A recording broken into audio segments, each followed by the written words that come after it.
Guys नमस्ते। आज म न्यू भ्लग लिएर आएको छु हैन हाम्रो गोठबाट। आजको भ्लगमा लाग्नेछौँ हजुरहरूलाई रोल्पा, डाङ अनि सल्यान। अब हुन्छ भ्लग सुरु।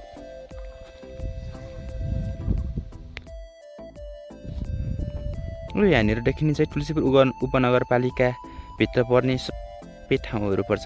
यतापट्टि तुलसीपुर, बिचमा बेजौरी हैन, अनि यतापट्टि डुड्रास, घोराई, अनि यतापट्टि देखिने यो हो चिलीकोट। यो यहाँनिर एउटा एनटिसीको टावर छ, मालिका मन्दिर छ, यतापट्टि कालिका मन्दिर छ, यतापट्टि चाहिँ गोडेरी चाहिँ पर्छ हैन, अलिअलि देखिन्छ। भनेपछि यतापट्टि चाहिँ यो खुमखानी हो। खुमखानीको हरियाली डाँडा कति आनन्द छ है। यहाँनिर एउटा स्कुल पनि छ हैन।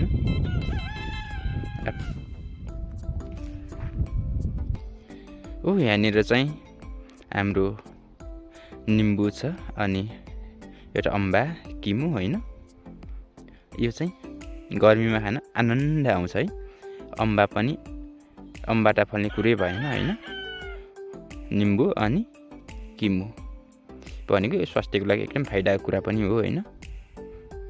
अनि सर हामी यतातिर आयौँ भने यहाँनिर चाहिँ कप्रिकोट गाउँपालिका 2 को यो चाहिँ सिमलकुना हो हैन। कप्रिकोट गाउँपालिकाको 2 को सिमलकुनाको यो माथिको हाइट हेर्नु त कति हरियाली छ है। अनि तलतिर बस्तीहरू छ, तल खोला पनि छ एउटा हैन। अनि यतापट्टि चाहिँ कप्रिकोट गाउँपालिका 2 नै पर्छ हैन। यो चाहिँ कालेको डाँडा पर्छ हैन। अनि यता पारेको चाहिँ किमचोरको डाँडा हो। यहाँनिर एउटा एनसिलको टावर छ हैन। पहिला यता साइडमा रेडियो गाउँ बिसी भन्ने थियो, अहिले चाहिँ कप्रिकोटमा सरेर रेडियो कप्रिकोटको नामले चलेको छ हैन। यतापट्टि चाहिँ यो रुन्डगढी गाउँपालिकाकै बल्लजुरीको डाँडा हो यो हैन। यो डाँडामा यस्तो आनन्द छ हैन। अनि यतातिर चाहिँ यो चाहिँ हाम्रो भैरठान हो।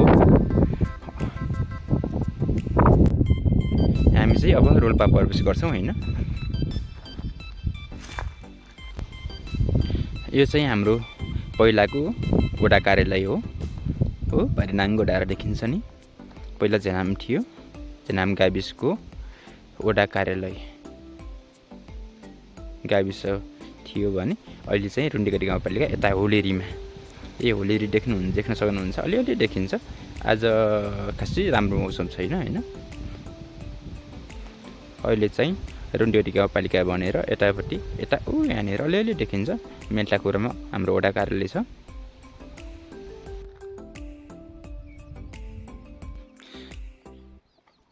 यो चाहिँ हाम्रो जौबारी हो हैन। हाम्रो जौँ मठन्लो पातामा पाकिसकेको छ हैन। टल्ला पाटामा अझै हरियाली छ। यो चाहिँ मालगेरी हो हैन। हाम्रो सास भने नि आइयो हैन, बास भने नि आइयो। यसले थोरै सहयोग गर्छ हैन।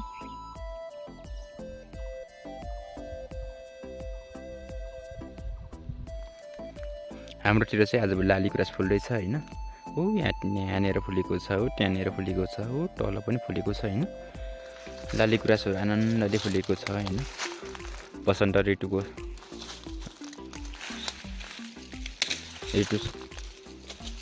तल गइसक्यो एउटा।